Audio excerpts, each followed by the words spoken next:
Nutrition for Down syndrome has obviously started since he was born. But last year I spoke at the World Down Syndrome Conference about nutrition for Down syndrome, and what I was sort of blown away by the interest people had in diet and Down syndrome, and that sort of really sparked me to investigate it further because there's such a thirst for knowledge. So that's where I'm coming from. But anyway, you're more interested in thyroids. So today we will cover a bit of an introduction to what the thyroid is and what can go wrong, sort of set the scene. And then I'll go into three specific diet changes or awareness points that I think are really, really important when it comes to the thyroid. Again, I just want to say I am not a doctor. And finally, if you do want to get in touch at any point, there's my email address and a link to book a 15-minute session to have a chat. I'm open ears to all Down syndrome families and just want to help you guys. So hopefully you can see a picture of a neck in front of you and the thyroid gland. Thank you for the nods. So what is the thyroid? And I think it's quite fascinating. So it's just below your Adam's apple. There's this tiny little thing that wraps around your windpipe, and it is tiny. It's 6 centimeters by 2 centimeters and weighs all of 20 grams. And 20 grams is like a tablespoon of flour, or it's a marble. It is absolutely nothing. But this little gland sits here and it controls your entire body's metabolism, growth, and development. So it's hugely important. And it's an endocrine secreting gland. So it secretes hormones. Normally we think of sex hormones, but this secretes thyroid hormones into the blood. I've just included a picture here of a goiter, and that's when the thyroid gets enlarged. That can happen in a few different situations, and it's not hugely common in Down syndrome.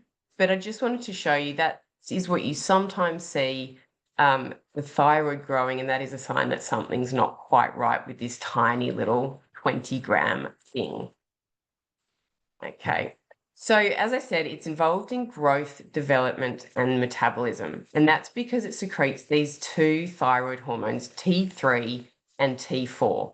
And these little hormones get made by the gland, hop into the bloodstream, and then travel around to all the different organs in the body. So the heart, the digestive system, brain and nervous system, bones, muscles, everything. And they tell those parts of your body what to do. Okay, so the hormones dock onto these other organs around the body and tell it what to do. Now, what I think is quite interesting is that the thyroid makes 90% of the body's T4, but it only makes 10% of the body's T3. Okay, and the T3 is the one that does stuff. It's actually the functionally important one. It is the one that goes to all those things around your body and tells them what to do. So there's this sort of conversion point from T4 to T3 that I'll cover a bit more later. But essentially, you're not home and hosed if you've got T4. You actually need it to convert to T3 so that the T3 can do the stuff that the thyroid needs to do. Okay? But the main point to take away from that slide is that the thyroid gland makes these two little hormones that hop into the bloodstream and go everywhere and do everything. And when your thyroid isn't working properly, everything is impacted. Okay, so a little bit scientifically technical about how it works, but your brain makes a hormone called TRH. Let's not worry about that because it then tells another part of your brain to make TSH. Now, you should have seen TSH on your blood tests in every screening. The TSH, so is a little hormone from the brain, hops into the blood, and then it heads down to the blood to your little thyroid in your neck, and there it docks onto the thyroid gland, and it says, thyroid gland, time to make some T4 hormones, please, and some T3 hormones, please. So the thyroid gets the message, and it makes T4 hormone. Fantastic, that's what we're after. And then the T4 converts into T3 and it goes around the body and does all the stuff that it's meant to do. Now, what happens is the brain then gets a message from the body saying, we've got enough T3 and T4 hormones in the bloodstream, thank you. You can stop pumping out that TRH and TSH stuff because we've got enough. And so there's this negative feedback loop that says, got enough, stop producing. And so what happens is all those hormones just sit in a nice, happy range to keep everything running perfectly.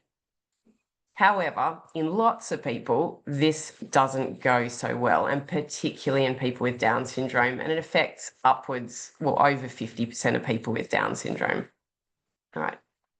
So when things go wrong or don't work properly, the thyroid gets overexcited and produces, it overproduces these thyroid hormones. And in that case, everything's just on speed. There's too much T4, too much T3, and the body is just overactive. The flip side is that it underproduces these thyroid hormones and everything's really slow. And the brain's saying, come on, make some more, come on, make some more. So it's lots of TSH coming out, but the thyroid's like, oh, this is really hard. I can't get the T4. And so the T3 and T4 levels go down and people start to notice symptoms because those T3 and T4 hormones can't get to the places in the body that they need this to do. And so that's when we start to notice the symptoms. Now, Down syndrome is slightly different. I'll come on to that in a second, but this is just to set the scene. So what do we see? When we've got everything slowing down, we've got the left-hand side, which is hypothyroidism. Okay, there's not enough of the hormones. Everything's slow. So the classic things are constipation, slow gut, weight gain, joint and muscle pains, intolerance to cold. The body's not keeping warm enough, so everything's cold, everything's slow, thin hair, dry nails, dry hair, dry fingernail, brittle fingernails, slow. Whereas on the right-hand side, that's when it all goes too fast and the thyroid gland's just producing so much and the body is on speed. So the classic sign is sort of puffy, bulging eyes, but it's really heart palpitations and really sort of on edge and really hot and sweating and often weight loss. Now, we don't see that so much in Down syndrome, but I'll discuss it very briefly. But that's what happens. There's too much thyroid hormones or there's too little thyroid hormones. That's what happens when the thyroid isn't happy. So how is this tested for? So a lot of, so I put little red syringes next to the things that can be tested for in the blood. And a person with Down syndrome should be having these things tested in their screening blood tests every, so for Michael, because he's still young, we do it 6 monthly, but I think as people get older, the recommendation is 1 to 2 yearly. I would suggest people with Down syndrome should have this tested annually. And I think most doctors are aware that these things need to be tested. Now, just a few things to be aware of. Levels of thyroid hormones can vary significantly by up to 50% in a 24-hour period. So if you get a thyroid test that's off, it needs to be retested, and most GPs will do that. But what I would recommend is when you're doing a screening blood test, do them first thing in the morning, fasted, always do them the same way. Don't go for a run first and then test. So just try and keep testing consistent.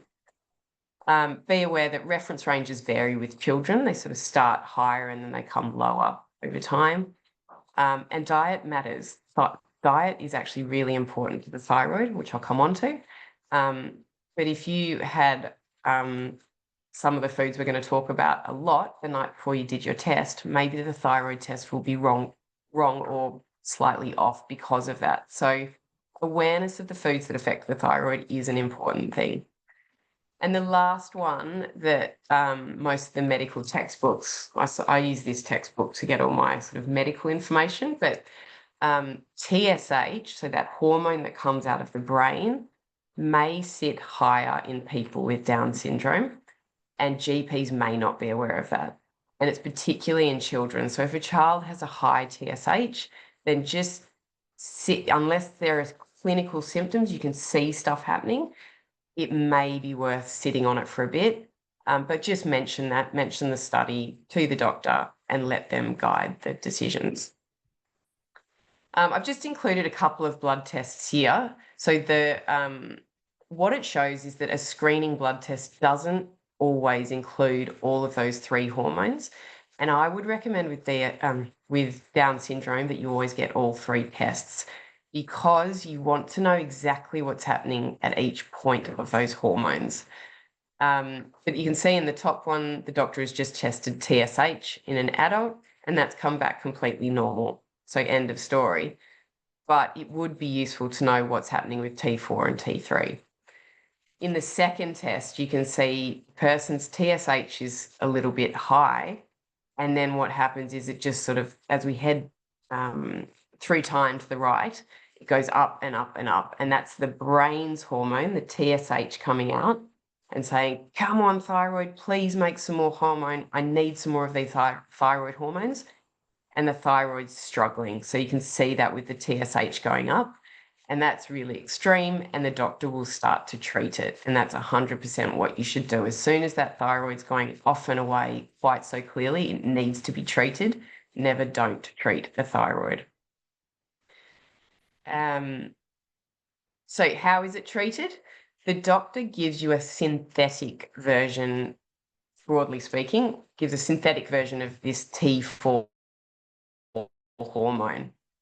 Okay, so you take that hormone and the thyroid no longer has to produce it. And so the body recognizes it's got enough of the T4 hormone, and that feeds back to the brain, and the brain says, relax, you don't have to pump out that TSH so much. I'm happy now. I have my T4 hormone. But remember how I said that T3 is the one that does stuff? You're not home and home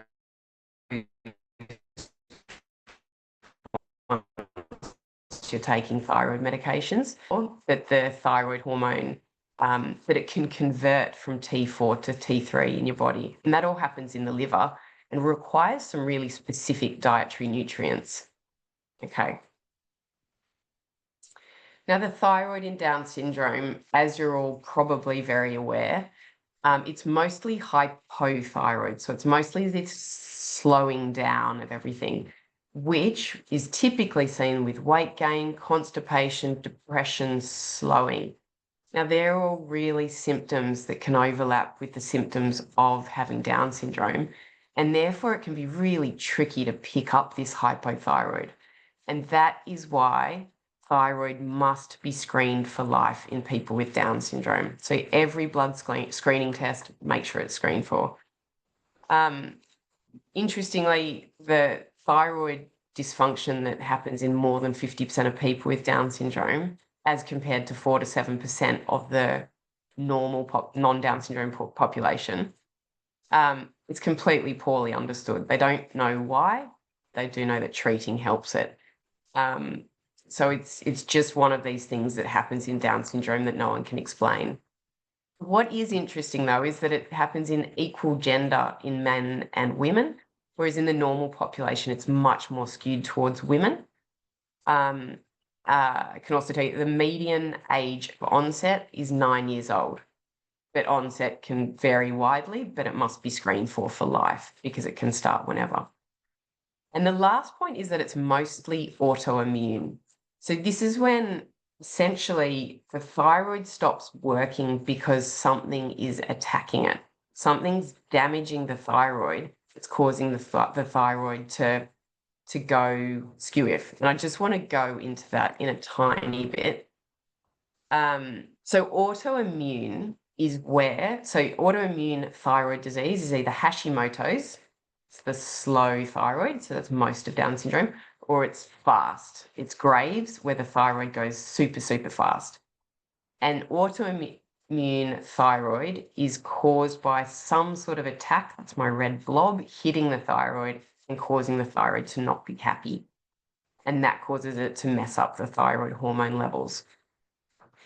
Autoimmune is essentially a case of mistaken identity. The immune system usually runs around, keeps an eye on things. If things go off, it sort of cleans it up, end of story. Foreign stuff, it attacks the foreign stuff and deals with it, good. And your own body, it recognizes your own body and says, fine, that's your body, I won't touch it. But when you've got autoimmune, the body attacks itself. And no one quite knows why, but it's a case of mistaken identity. All right? Now, why is it that people with Down syndrome have this high rate of autoimmune? And why do the thyroids get this attack? Now, I've given some blood tests here. So you can do these tests, and the GPs can run these tests, and probably usually do at the start, at the time of diagnosis. And as you can see in the top one, where I've got Hashimoto's case, so a slow thyroid that's autoimmune, the level is 370. It's well above the reference range. There is some sort of attack happening on the thyroid. Okay, so the doctor might say, great, you're diagnosed, it's autoimmune, here's your medication, off you go. And they don't generally need to screen again or to test that blood test level again. And I would argue that there is some benefit to continuing to test the antibody levels, because it gives you some idea of whether that attack on the thyroid is continuing. In a perfect world, we would try to reduce the attack on the thyroid and see that that was coming down. We'd still continue to treat and make sure there are enough thyroid hormones for the body to know to do what it needs to do, but we want to see if that attack can come down. So when I'm doing blood tests for Michael, I always get his antibodies. I think they're his at the bottom there. They're currently low, and that makes me happy. If, however, they were to rise ever so slightly or come near those reference ranges, I would start to act as a nutritionist.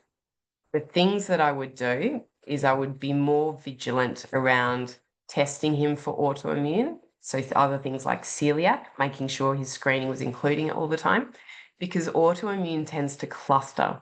So if someone has thyroid autoimmune, they may also have celiac. They may then develop type 1 diabetes. There's a whole or skin problems. There's a whole range of them. So I'd be more vigilant in my looking out for other things. I would also probably, and it's one of those things where people sit on the fence, but I would probably start to remove gluten, and I would remove gluten from his diet, because there's a theory, and I'd say all specialists in thyroid in this area, the gluten molecule looks like the thyroid cell, and the body sees the gluten. The theory goes, the body sees the gluten, and then it comes along and it says, going to attack this gluten. Oh, look, there's a thyroid cell. It looks the same. I'm going to attack that too. And so the thyroid gets under attack because it looks like gluten. And a lot of practitioners have a lot of practitioners have good results at reducing antibodies by reducing gluten. Now, the research isn't compelling. It's not either way, but there is a good line of argument to consider it. And the best way to know is to test. So do your thyroid antibodies. If you've got them and they're this 370 number, take out gluten for 3 months. Vigilantly, you can't sort of be in or out. You've got to vigilantly remove gluten, and then retest 3 months later and see, have the numbers come down? Have they not? That's the only way you can truly see if it works for you, your person with Down syndrome. Okay, so that's autoimmune, and that's gluten, and dairy sits in the same sort of category. It's got to be done on an what I call an N=1 experiment of is that something you need to exclude? Test it yourself and see. Okay. So the thyroid. If there is ever an organ in the body that is dependent on nutrients from the diet, it is the thyroid.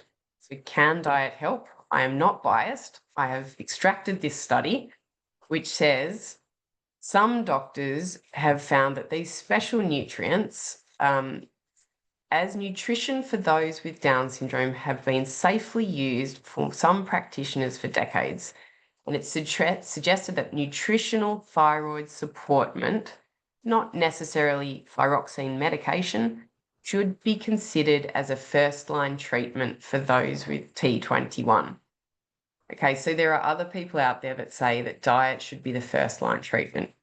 Now, again, I'll reiterate it. If the numbers are off, get the medication. You must take and treat the thyroid. However, diet is 100% relevant, and let's see why. Those are two I'm going to talk about today. iodine, and selenium. All right, so thyroid hormones. What are they? So those T3 and T4 hormones that I talked about, they are made of iodine. So T4 on the left there, T4 means 4 iodine atoms. See those green eyes? They are iodine atoms. If you don't have iodine in your diet, you will not, or the thyroid gland will never be able to make thyroid hormones. Okay, T3 means 3 iodine atoms. So that conversion from T4 to T3 and iodine gets taken off, and that needs specific nutrients. The point being, they are made of iodine. Iodine's important. Where on earth does iodine come from? Okay, but don't just suddenly start eating iodine. It's important. So just a little bit of history, because I think it's fascinating. They essentially, like back in the 2000 BC, people were getting these goiters. This is the growth of the thyroid. And in traditional sort of medicines, they use seaweed and burnt sponge, and they used to rub it over the thyroid, and it helped. Anyway, and mostly this goiter thing happened in mountainous regions. And it wasn't until 1811 that they discovered the atom iodine and realized that it was the iodine in the seaweed or the burnt sponge that was helping to treat the thyroid. And the reason it was happening in mountainous regions is because the soils in mountainous regions are depleted of iodine because the rains washed it away. So when they discovered iodine in 1811, they realized that it was needed for the thyroid. Now, this goiter isn't particularly common in Down syndrome. It does happen, but it's not a common symptom. But what happens, the thyroid's enlarging, it's trying to get bigger and grow so that it's more able to grab the iodine that might be floating around in the bloodstream to use it to make the thyroid hormones. Okay, so the thyroid needs about 150 micrograms of iodine each day. Insufficient iodine can cause hypothyroidism. Okay, but before I say anything else, caution, caution, caution. Too much iodine is a big, big problem. So don't suddenly start throwing iodine. What you need to have is an awareness of where iodine is, how much are you getting, and are you in the ballpark? Because too much is bad, too little is bad. You just want to be somewhere in the range of it. So the iodine deficiency sort of started being a thing in the 1920s, and they started to fortify salt, I think, in Australia in the 1980s. And that tended to sort the problem out at a population level. But then what happened is everyone stopped eating salt because of heart disease and blood pressure. And so in 2009, they actually added it to bread. So there is now iodine in all bread, but not artisan breads. So if you're buying a fancy bread, caution, because it will not possibly have iodine. You have to read the ingredients list. But most breads, Baker's Delight, anything in the supermarket should have iodine. And salt, iodized salt has it. But remember, if you're having sea salt, it doesn't have iodine. Other sources of food are dairy, seaweed, and seafood. So dairy used to be quite a high provider of iodine because they actually cleaned all the old milk bottles with this iodized cleaning agent. Then the dairy producers, particularly the big ones, have stopped doing that because they worry about too much iodine. Like if there are residues left over, then people might get too much iodine. So they've sort of, to take the risk out of it, they've actually changed to different cleaning agents. So the level of iodine in dairy has actually gone down. Seaweed has iodine, but the amounts are hugely, hugely variable. It completely depends where the seaweed grows and what type of seaweed. So it's tricky. And seafood in general has a little bit of iodine, but the amounts vary. Cod and haddock are the best, the heaviest hitters, but they're not readily available in Australia. And when you eat processed food, salt in processed food, or when you eat out in a shop, it is not iodized salt because it destabilizes shelf life and things like that. So it's got to be salt at home that you're using. So there's like 1,000 different factors that you need to think about of, are you getting enough iodine, or your person with Down syndrome? I've put all the things I've just talked about here, and there's more detail which you can go back to. But what I really want to draw out is that these three sources, an iodine supplement, which I would suggest no one with Down syndrome should ever use, the supplement or the iodized salt or the bread, they are like taking a supplement. They are a sort of controlled amount of iodine. All the other ones, eggs, cows, sushi, seaweed, fish, highly variable, up and down, up and down. So what you need to do, because I cannot tell you what to do, it depends on your diet and what foods you're buying, is have an awareness of where iodine is coming into your diet.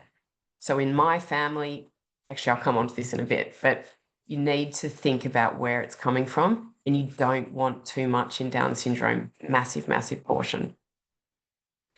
The other thing to think about, and I only bring this up because so many people get caught up in it, and I've heard a lot of Down syndrome families ask me about it, these things called goitrogons or goitrogens.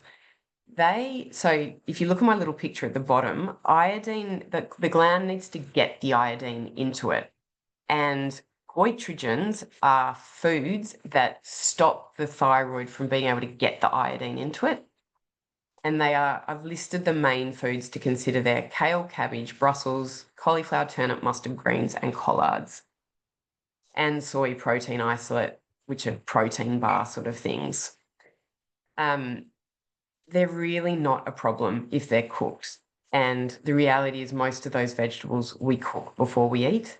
The only thing I think people need to be really careful of is putting kale in excessive amounts into green smoothies, because that is a big hit of raw goitrogens, and in theory, it could prevent the iodine being taken up and got into the gland.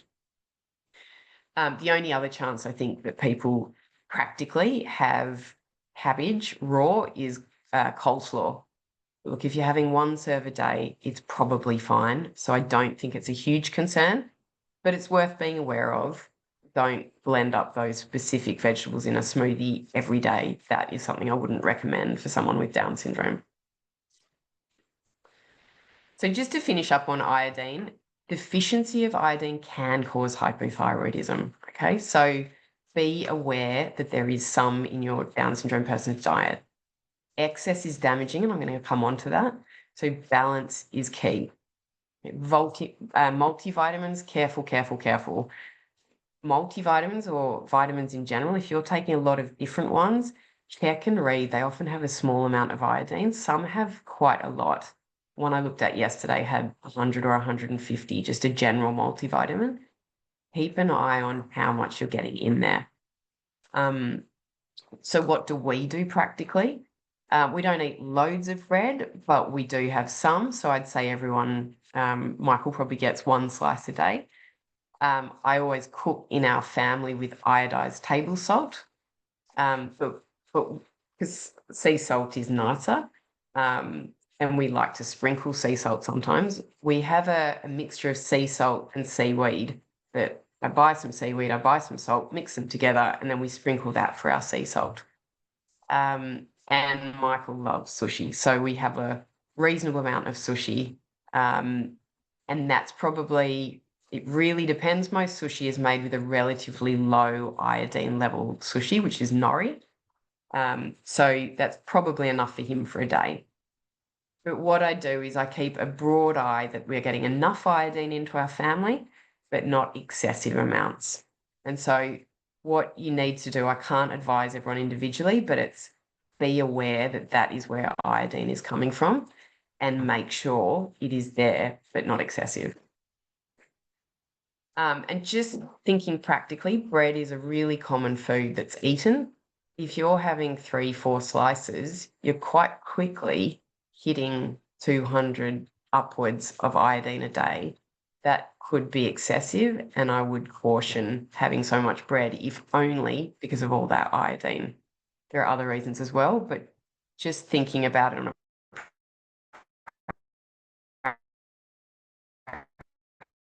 practical level, bread can be in our people with Down syndrome. Okay, the second thing I want to talk about is preventing thyroid damage, and this is this excess iodine point. Okay, so if you look at the little thyroid I've drawn down the bottom left, the iodine comes in and it needs to be added to make that T4 molecule. So to get that iodine onto the T4, that process creates my orange bang of H2O2, hydrogen peroxide. Hydrogen peroxide is toxic. It's a bad, bad thing, okay? But that's just the thyroid and how it functions. So just as a byproduct of what the thyroid does, it produces this bad stuff, okay? That is normal. But if we over egg that process, we throw too much iodine, we are going to have hydrogen peroxide madness. There's going to be too much, and we are going to have damage to the thyroid gland. So that is why we don't want too much iodine coming into the gland, okay? The other thing is that oxidative stress is I'm going to say a thing in Down syndrome, and it's something we need to really, sorry, someone's ringing at my bell. We need to dampen oxidative stress in any way we can. And that's things like eating lots of fruits and vegetables and just a general healthy lifestyle. Okay, but a specific thing we can do is have selenium, because selenium is this like internal process in our body that makes antioxidants that fight off oxidative stress. So it fights off the bad stuff. And selenium is the best fighter. It produces something called glutathione. It's called the green broccoli fighter in the picture. And that is the master antioxidant that quashes and calms down this hydrogen peroxide byproduct that's being made. So the thyroid must have selenium to calm down this sort of hydrogen peroxide sort of noise that's being made by the thyroid. Okay, and there's good research on selenium. There's a study on Down syndrome kids, which I've sort of extracted at the bottom of the slide there. In 2023 in Indonesia, 62 kids, they looked at their selenium levels using a quite advanced test that isn't available in everyday life. And that test showed that those kids with lower selenium had worse thyroid function. And when they raised the selenium level, the thyroid function and the autoimmune levels came down. So it is clear that selenium is helpful in Down syndrome. Right, what about non-Down syndrome population? Selenium is 100% a mineral that you add to someone with autoimmune thyroid. I see with the people I work with, selenium level, antibody levels come down and thyroid function improves. So 100% selenium is one that we want our people with Down syndrome to be having to fight oxidative stress generally, fight the oxidative stress being created in the thyroid, and I feel like I should have had a third thing there, but I didn't. Essentially, our people with Down syndrome need selenium. Okay. So where do we get selenium? The recommended daily amount for an adult is 70 micrograms per day. I've put versus 150 micrograms a day because there's a difference between adequate, that's the amount needed to meet basic needs, and there's 150, which I think is optimal. And I think our people with Down syndrome with this big oxidative stress inflammatory picture, they need more selenium fighting antioxidant power through this glutathione. So let's just say it's around 100 micrograms a day that we should aim for. Where does it come from? So we've got organ meats, especially kidney, seafood. They are the best winners. So as soon as someone says we don't eat seafood, I sort of alerts go up for selenium. Plants are also a really good source, but it really depends where the plant is grown. So a lot of people say selenium Brazil nuts, 2 Brazil nuts a day, selenium sorted. Yes, if there's selenium from a nice place, but if there's selenium from a not so nice place, they're absolutely useless. And if you have any idea about food supply chains, you'd know we have no idea where our Brazil nuts are grown, or our wheat, or our broccoli. Basically, plant sources are completely unreliable as a source of selenium. And on the Brazil nuts, yes, 2 nuts a day would sort your selenium levels in the event that they had adequate selenium, but there is a risk of what's called selenosis, overdosing. And I would caution 2 Brazil nuts a day. I'd say eat a Brazil nut when you see one, but don't go nuts on them. So plant sources are poor. That leaves us with seafood, organ meats, and other animal foods. Essentially, well, look at the list there. A tin of tuna gets you 70 micrograms, 6 oysters. The winner by far and away is organ meats. And in preparation for today, I went on a mission to make steak and kidney pie. Finding kidney is quite challenging. Butchers don't always sell them now. However, that is your best bang for your buck. So the next slide will show you a recipe, which I'll share with you. But that is the best bang for your buck to hit your selenium quite easily. And all my children ate the pie and no one questioned what the funny kidney stuff was. And I wasn't grossed out about it. And it's organ meats and they are a bit funny. But otherwise, you need to be eating quite a lot of animal products. 400-gram serves of beef. I think your doctor would probably tell you off for some sort of cholesterol or excess meat, or 3 to 4 eggs a day. That's quite a lot. So you have to work hard to get your selenium if you're not a seafood eater, or you're not into your organ meats. So again, this is one to have in the back pocket, but I would strongly, strongly recommend people with Down syndrome making sure they hit their selenium levels each day. And each day, it's hard work. So here's the recipe I've pulled together, and I'll share this all with you. Or if you can follow me on Instagram and you'll see things like this, but they're the pies. Kids love them. Highly recommend, worth a shot. The hardest part was finding kidney, but I think on my 6th butcher I found it. And it's a relatively inexpensive meat as well. Okay, and my last part of the talk is taking thyroid medication. So remember, they give you the T4 hormone, but that T4 hormone needs to be absorbed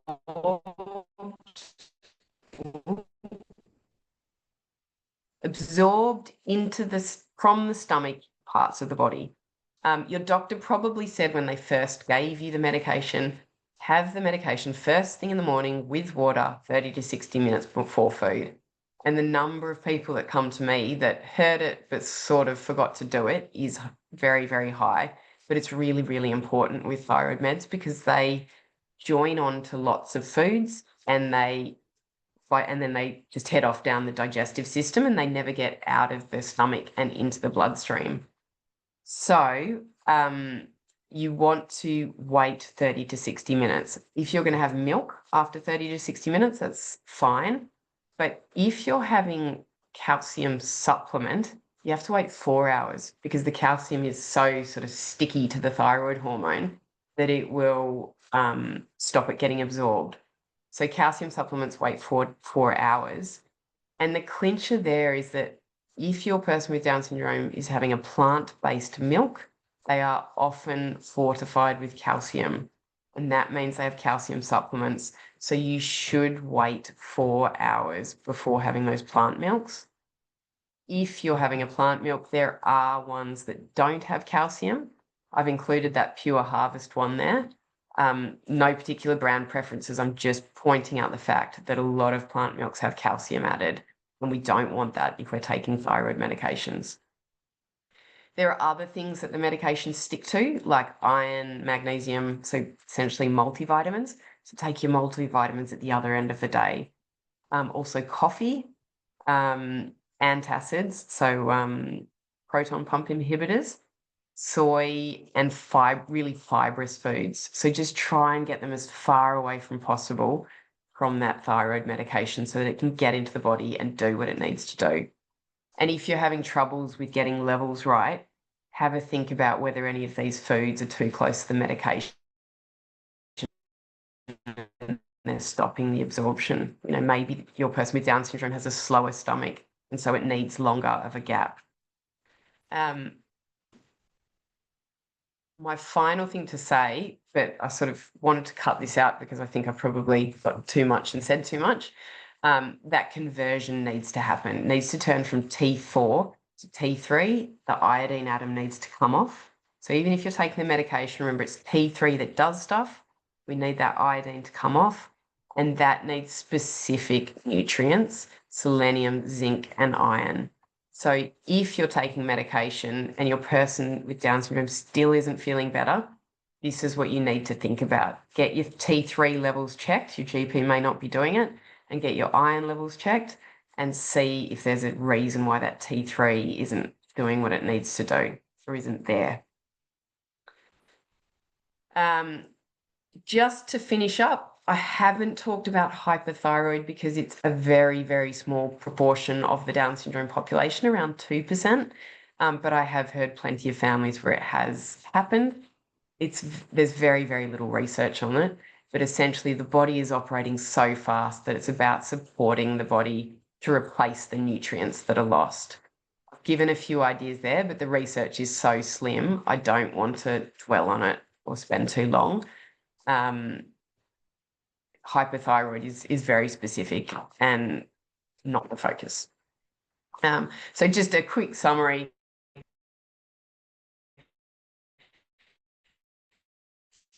That thyroid is this tiny body. Sorry, Nicky, from 20 grams.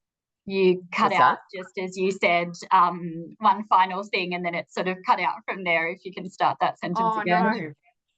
I think, did you get, how annoying. Did you get the hyperthyroid? We got that part. It was just the last sentence that you said. Okay. So yeah, this is just to summarize everything. That little picture there shows you everything that's going on in a thyroid cell. It's hugely, hugely complicated, but it is so nutrition dependent. I could happily spend hours talking about it, but I won't. It's 20 grams and it packs a punch for the whole body. Diet really matters. And